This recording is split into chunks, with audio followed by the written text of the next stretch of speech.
Hi, you've reached the voicemail of Hannah Brett with Connect Call. Just leave a message and I'll get back to you as soon as I can. Thanks. 1 for more options. Hey, Hannah. We spoke about a year ago, and you were amazing at helping my son's journey with his mental health and addiction. Unfortunately, kind of like those Zoom calls that we were starting out with where my ex couldn't find time to talk, lives are just being lived, right? My kids are getting older. I've got some in college. I've got some now having babies, but everybody's very, very concerned, about their little brother. And here we are again. He is desperately needing treatment. And I guess I'm coming back to you to kind of talk to you about placement again. Hi, it's Hannah Brett with another episode of Connect Call, where I often say that I do not have a clinical background, but I do have a PhD in picking up the phone for families in crisis. Don't you agree? Kind of, sort of. Love that. There we go. So we have Kelli Grant on this episode of Connect Call. I've only been doing this for 3 months, Kelli. So because of that, I get very nervous, and I feel like I haven't really expressed enough that the people that I have brought on this show, I've not only connected with over the years, I've collected over the years, and I've truly loved a majority of you guys. You being definitely, if people don't know Kelli and Hannah, I'm sorry for that, but Kelli and I have come up together since the beginning. I met Kelli Grant when she was working in admissions at Talbot Recovery in Atlanta. I was doing marketing. I looked at this little cute blonde debutante at the time saying, what would we have in common? And realized everything. Everything. Except for movies. Movies. But that Kelli has not only been an amazing friend over the years, but she has been an amazing colleague and confidant in the work that we do. Kelli, I'm just going to read a little bit about your bio, brings more than 2 decades of clinical and leadership experience to her role as co-CEO of Prospect Hill. Her background spans IOP, PHP, and residential treatment, giving her a deep, practical understanding of the full continuum of care for behavioral health care. Known for her ability to build genuine collaborative relationships, she emphasizes clear communication, ethical decision-making, and ensuring that clients and families feel supported throughout the treatment process. Nobody does it better than Kelli Grant, everybody. I will say that. Thank you. Over the years, Kelli, like myself, now she's a big old CEO.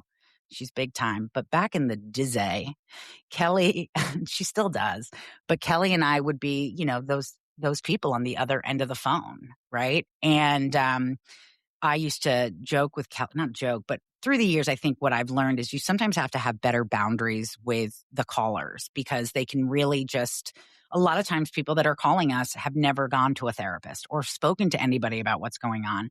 And so they can really just tell you everything.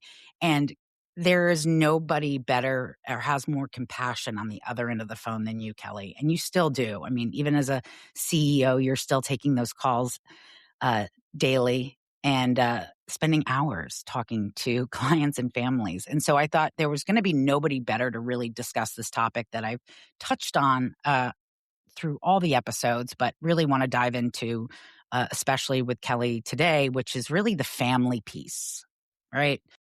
And I know this from personal and professional experience, and I can't say this enough, when a family member, a loved one is identified, the identified patient, right, who needs some more clinical supervision, some help going to treatment. A lot of times, I think parents and families think it's like college or anything else where they'll do they'll invest in the process and learn about the program and resources and paying and everything. But they think as soon as they get that person right into treatment, we're good. We're done. We're done. And yes, like my mother used to say, now I can sleep at night. Now that I know Hannah's safe, I can sleep at night. But what made the difference in my treatment is my mom also knew that the work was now beginning for her as well, right? And there's really no, a lot of people have outcome studies and all this science and evidence to what works and what doesn't work. And across the board, I will say, and I'm sure you'll agree, Kelli, that the cases or the people that seem to do better with healing with their mental health and addiction are really those where the family is invested and the loved ones in that household are invested in the process, not only with their help, but the help for themselves so that, everyone's kind of changing, right? Kelli, thank you for being here. Thank you for having me. You're so welcome. So let's just kick right off into it and start with some basic questions. I think when I think of this question of families thinking the hardest part is just getting someone into treatment, there's so many misconceptions with that. I'll first start with this. A lot of times, and I'm sure you can relate to this, and I need all listeners, viewers to hear this. A lot of times I'll have a mom who will say, hey, my son, Johnny, he's finally agreed to go to treatment. So we need to act fast. We need to get him in because he's finally agreeing today, right? I often then say to that mother, that's typical of what we find when Johnny knows the jig is up. Johnny's run out of substances possibly to abuse, or he's coming off of something, right? But here's the thing. Until that family is somewhat prepared or that's half the battle, just getting them through the door. It's the real work is then when they get through that door and the phone starts to ring, right? So what do you think are just in your opinion, an experience, the biggest misconceptions families have with their role in beginning this recovery process for mental health and addiction? Yeah, I think the biggest misconception is something you hit on a minute ago about the families being done. Right. So the biggest misconception is that the treatment is just something that's going to be done for their loved one rather than something that the entire family system needs to participate in. Right. Meaning admission to a treatment center, great first step, incredible first step, beautiful first step. It's not the finish line. Right. And so the person goes to treatment to change and to learn and to regulate their emotions and to have healthier coping skills and for them to learn how to set boundaries. But if the family's not growing alongside with them, doing those exact same things, having a parallel process, then that loved one comes home to the same environment that contributed to that struggle in the first place. Right. So, rarely is recovery, whether it be mental health, addiction, eating disorders, doesn't matter. Rarely is that an individual process. It's a family process. And so I think that's the biggest misconception is our job here is done. Right. We got Hannah into treatment. Right. So now let's let the experts fix her. Let's go on vacation. And then we'll be here to welcome her home with open arms. Right. But we're done. We're on break. We're on holiday. I say holiday because you have a red telephone booth. So I'm going to say holiday. I'm reporting live from the UK, everybody.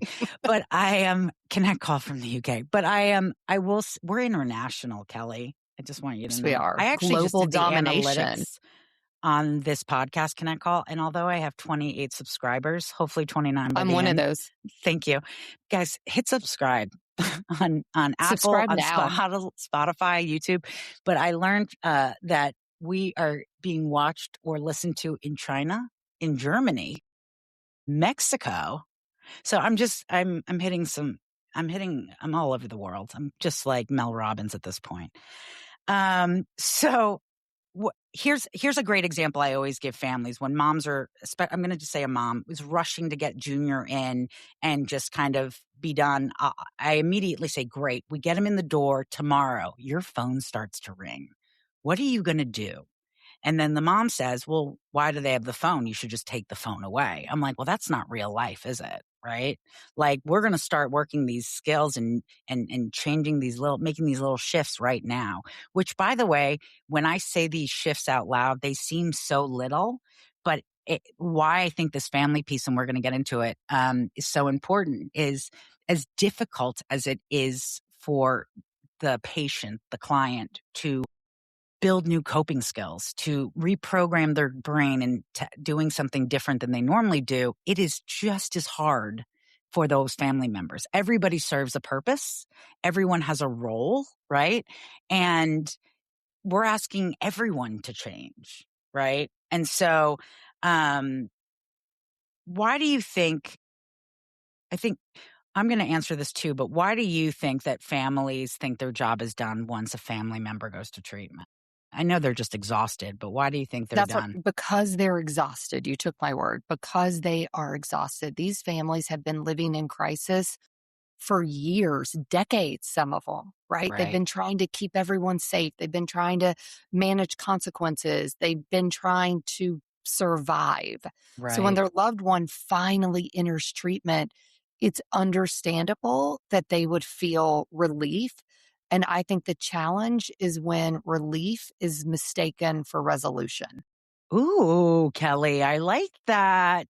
Right? Like you feel and you deserve to feel relief. You I do. just actually was on the phone with a mom this morning, whose son is on his way to treatment today after years, probably about like 15 years, to be honest. And, I said to her, I hope you get some much deserved Right. R&R Right. tonight, Right. knowing that he's safe, knowing that you don't have to be anxious for that phone call in the Right. middle of the night, whether it's a hospital, police, him, whatever, right? So it's understandable and they deserve to feel relief. I just think that relief too often gets misunderstood, like I said, for resolution. And treatment really is an opportunity for everyone to experience healing in the Right. family, and just to begin their own work. But I do think we need to honor these families and let them have that minute. Like for her, it'll Course. be today while he's on the plane. And then once we get him, have that minute to just be relieved. So I don't want to Right. come at families too hard of like, No. and now you need to start your work. And if you don't do this, then he's going to come home and it's going to be the exact same vicious cycle, right? Right. Give them that minute Right. while at the same time educating them of like, now we've got a template so that I true healing can happen. Yeah, and I'm sure you'll agree.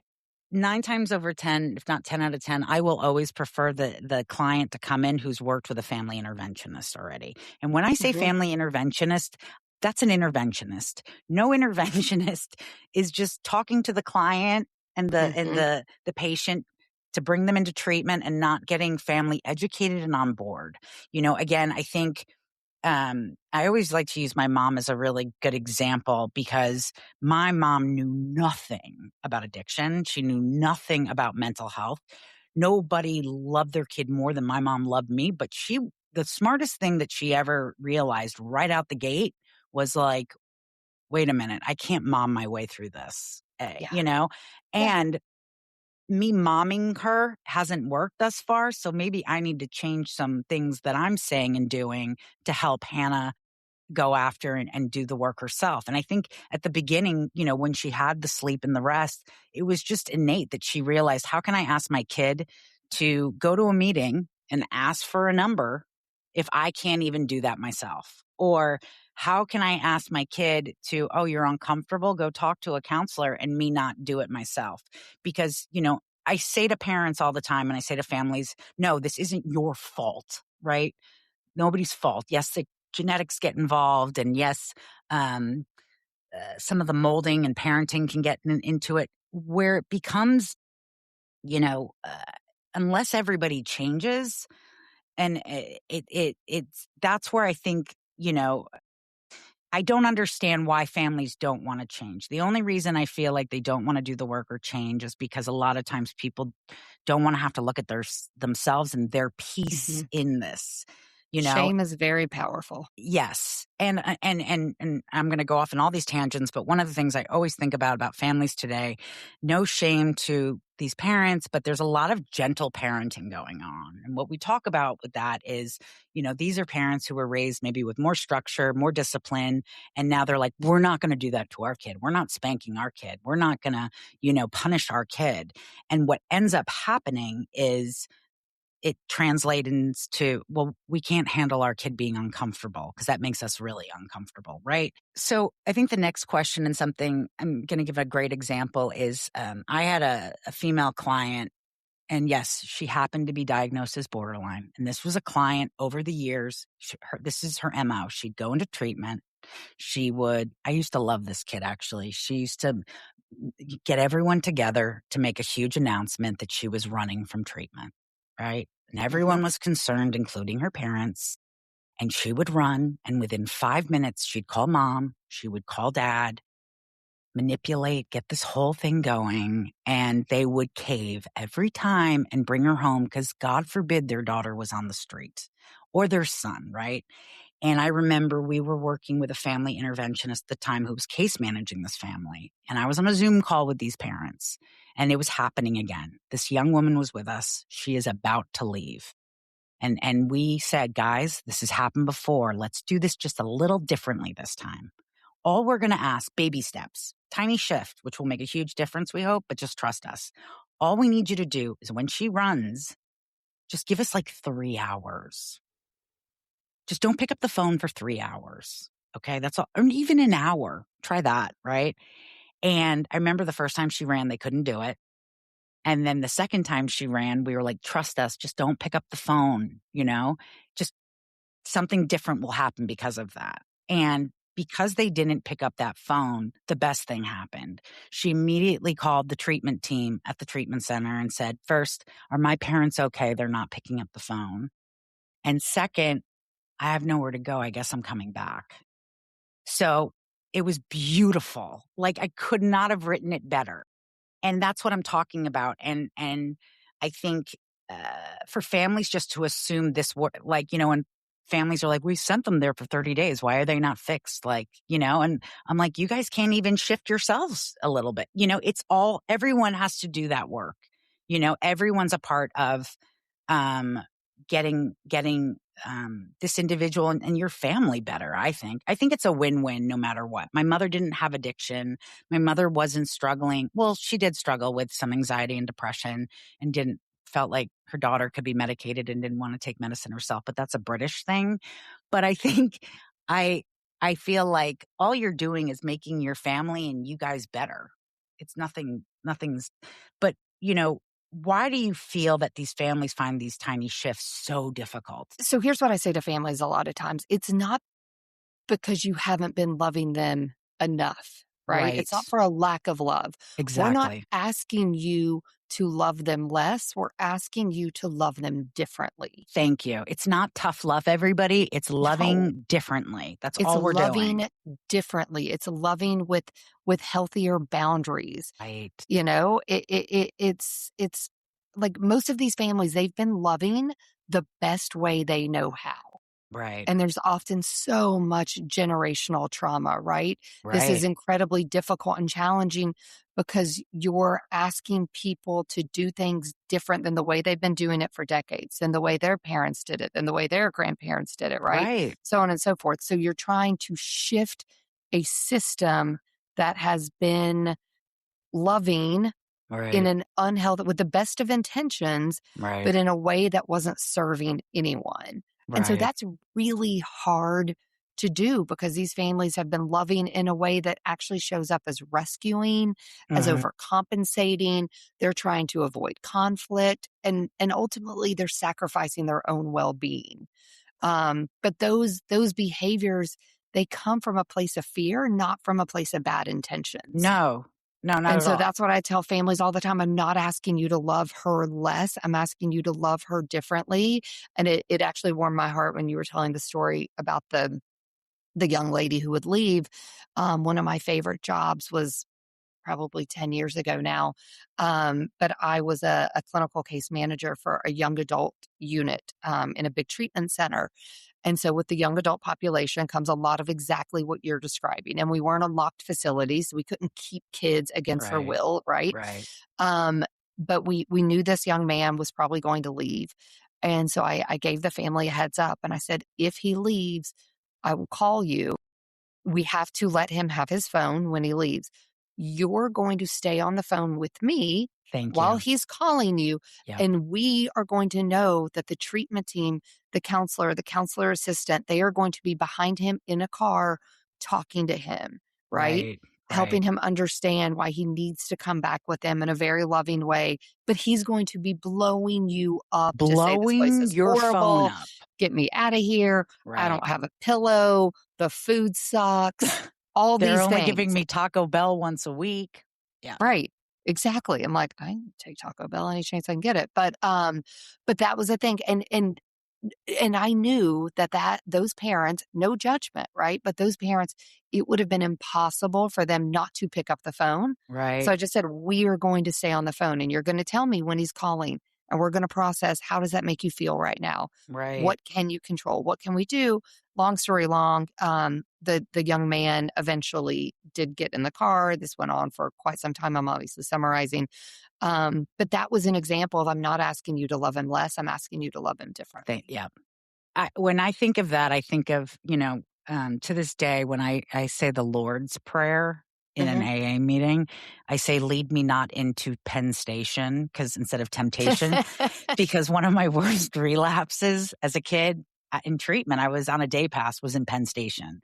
And why it was such an important day for me was I had 6 months of sobriety. I was finally going, it was my second round of treatment. My mom said, hey, we're going to try it their way now, not your way. And when I asked how long I was staying, she said, how long is a piece of string? Because we're going to listen to them and not you.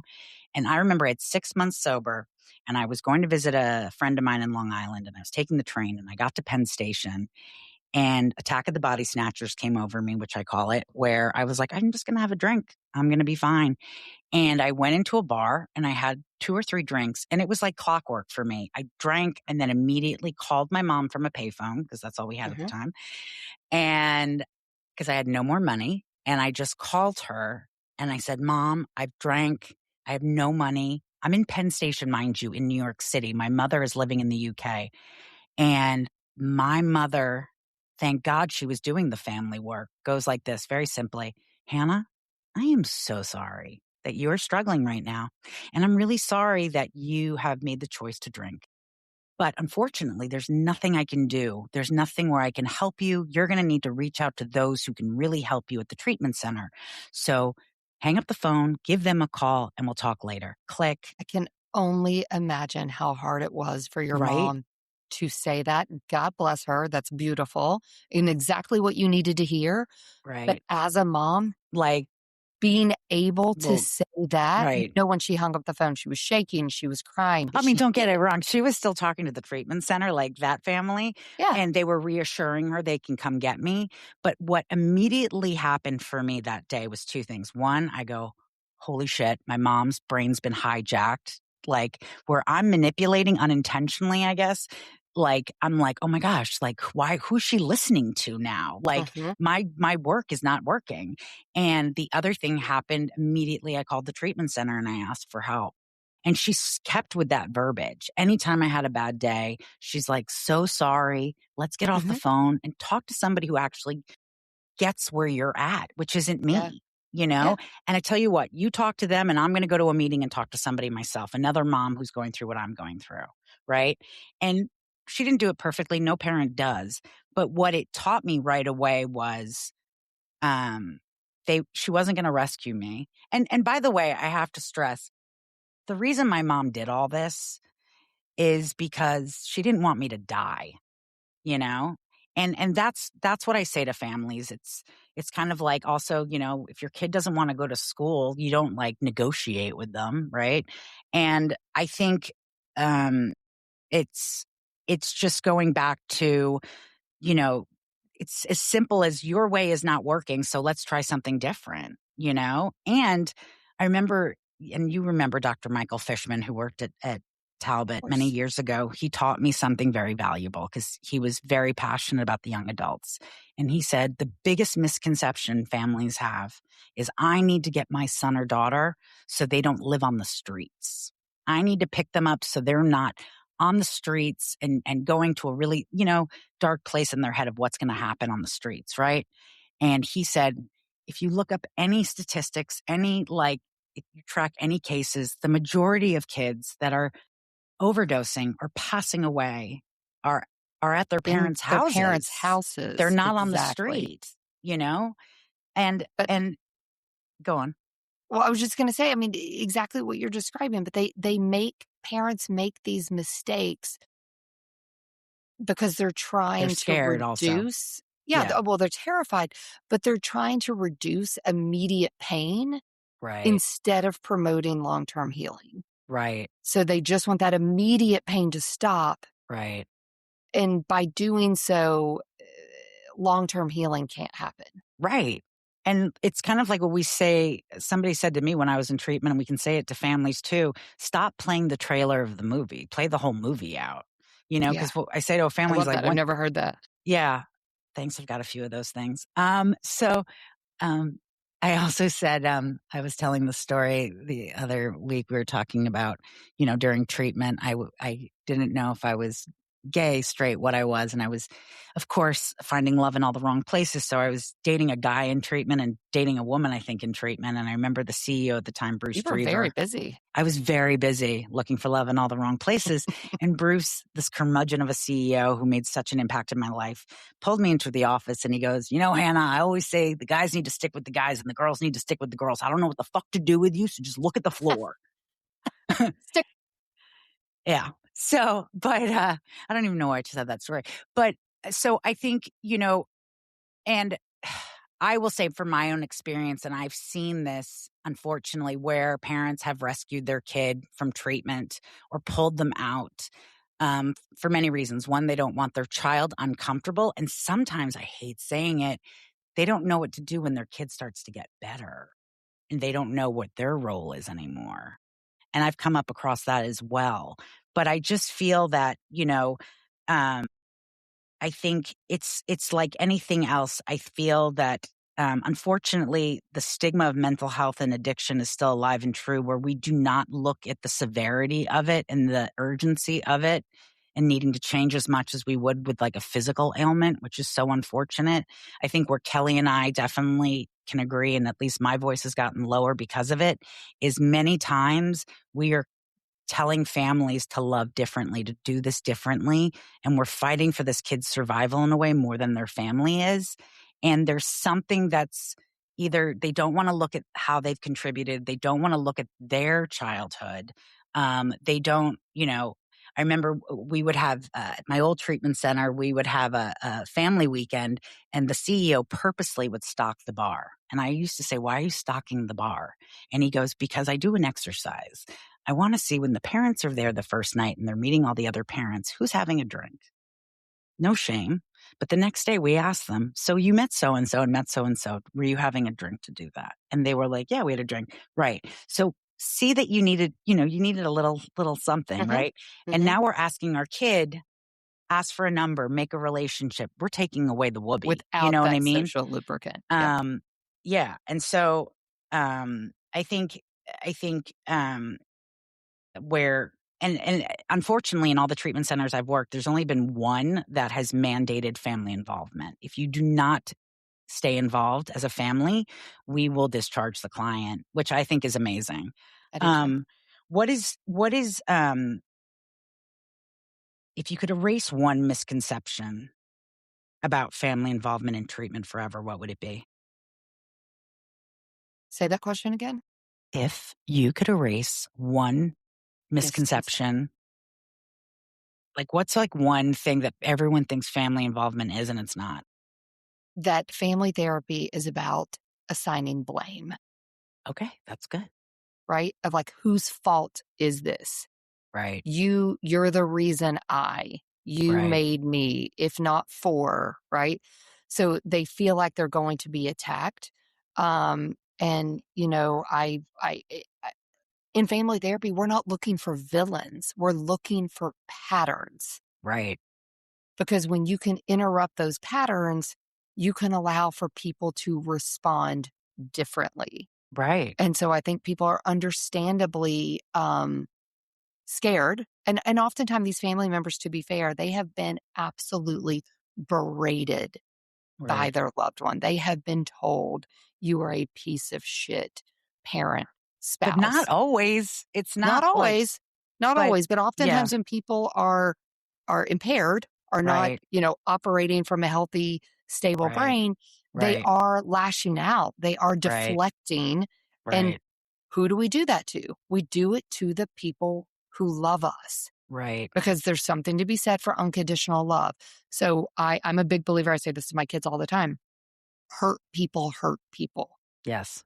So when That's true. someone's hurting on the inside, they Right. need they need to Right. spread that pain, to share that pain, right? So Right. they're going to come at the people that they know are still going to be by them at the end of the day. Right. And so these family members have been told these stories about how horrible they are and how this is their fault. And if you would have just done this, then this would have happened to me, or if you would have done this, or right. So they're scared. And I think, when families can stop feeling like they have to defend themselves and Yes. just start being curious, Yes. then real healing can happen. And again, it's not about assigning blame. It's just looking for the patterns so that we can all, as a family system, change how we move forward and change how we respond to one another, and not love less, love differently. I always like to talk on this show that not everybody has those resources to go to treatment. Not everybody is able to get a family interventionist.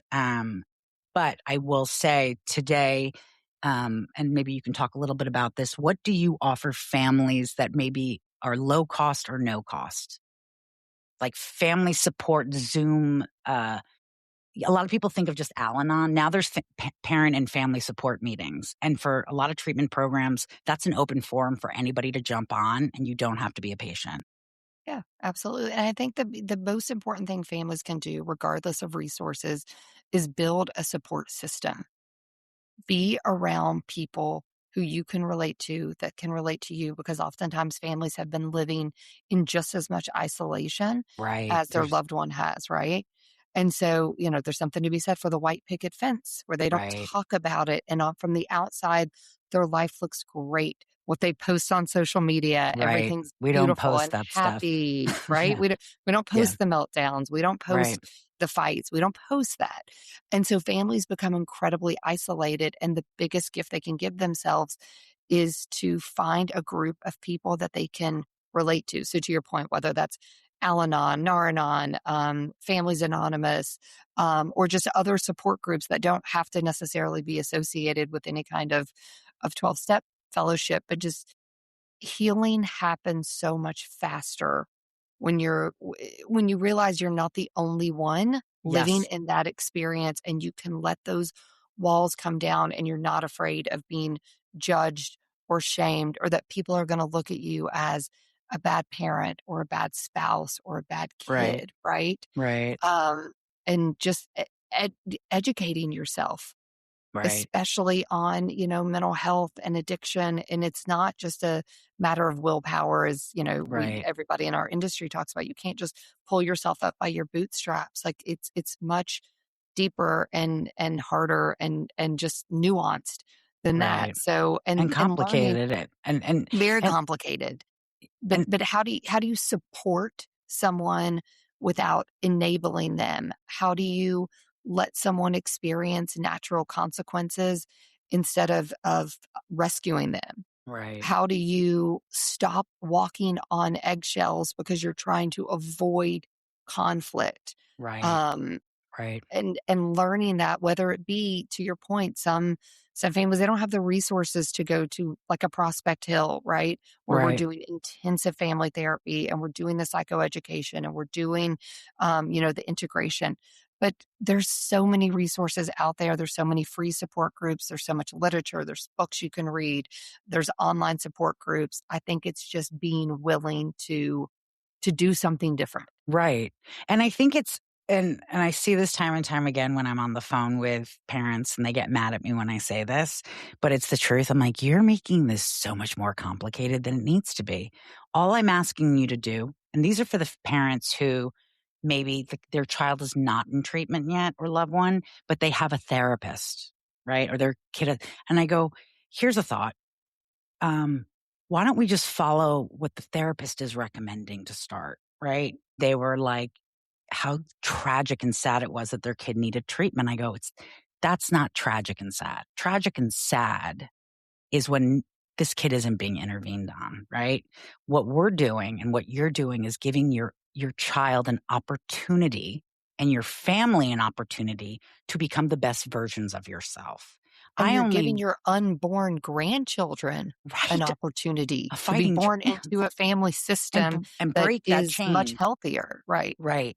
It's, when I think, it is an opportunity, and I only wish, I was 27 when I went to treatment. I only wish somebody had intervened on me as a kid, because it would have saved so many years of struggle and so many years of self-medicating. And I'm here to say it. It's so true. It's still like under construction, mental health, addiction, all of it. Nobody graduates, right? You just have to kind of still keep at it and just take care of yourself. But addiction's the only disease that people don't show up at your door with a casserole. Because again, there's so much shame, there's so much stigma. There is. But it's again an honor and a privilege for someone to call me in need. My hope is that they will listen to the suggestions and the resources that we're offering. You know what I mean? well, and when we talk, to talk about how we can't heal it for somebody else, I think it's just as important, though, for them to know while you didn't cause it, you can't control it, and you can't heal it for somebody else. You absolutely have the power to change how you respond to it. Yes. And for families, that is everything. So you cannot control any of that, but you do have power to change how you respond.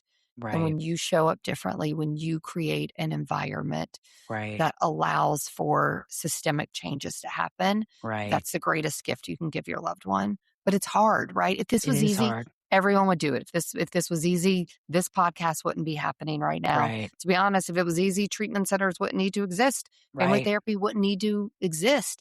Right. But everybody would be doing it, everyone and also would be doing it. And Yeah. you just have to, the greatest gift you can give your loved one is to not sacrifice yourself for them, but to become the healthiest version of yourself for them. Right. And it's so much easier said than done.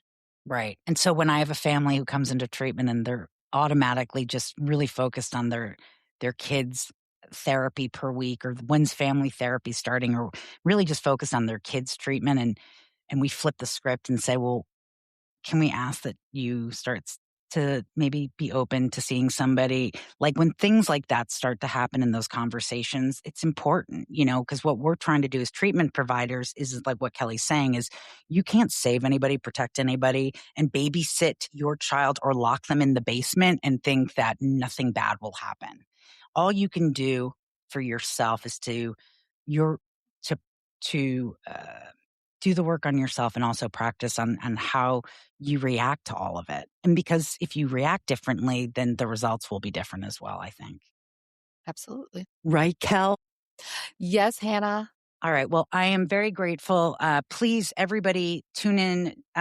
Look at the show notes. Kelli is a co-founder, CEO of a brilliant, amazing treatment center in St. Croix called Prospect Hill. I can't speak enough about it. It truly is individualized, amazing, amazing treatment with amazing providers. And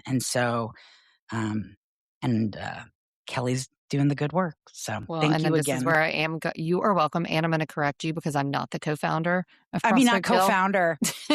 But we do have two amazing co-founders. One of them, Dr. Lindsay Wagner, who's a neuropsychologist who's brilliant. And I'm sure she'll watch this episode and be like, oh, interesting. Kelli's just pretending that she started the this. world. She's amazing.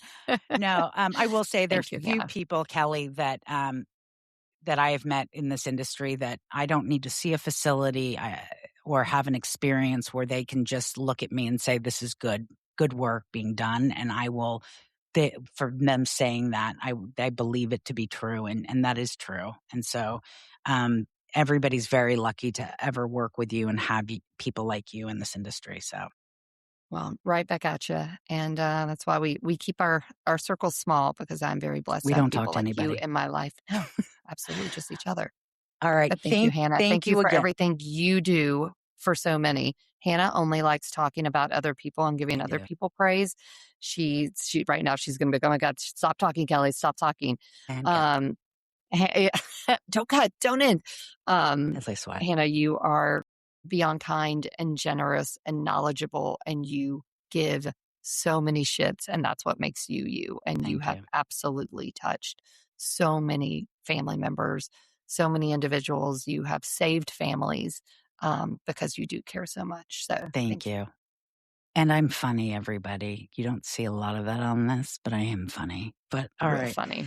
Thanks again. Please tune in next week and subscribe to us on Apple, Spotify, and YouTube. New episodes come out every Thursday. Thanks again. Thank you for tuning into this episode of Connect Call. As we conclude, remember that insights shared are intended for informational and educational purposes only and should not substitute professional medical advice, diagnosis, or treatment. We strongly recommend consulting a qualified medical health professional or healthcare provider for personalized advice tailored to your unique needs. Your mental health journey is important, and having the right support is essential. If you're experiencing a mental health crisis or require immediate assistance, please reach out to a mental health provider or emergency services in your area. We're grateful to have you as part of our community, and your well-being remains our priority. So follow us on social media to stay connected, and be sure to catch one of our episodes on our YouTube channel. We're here to support you every step of the way.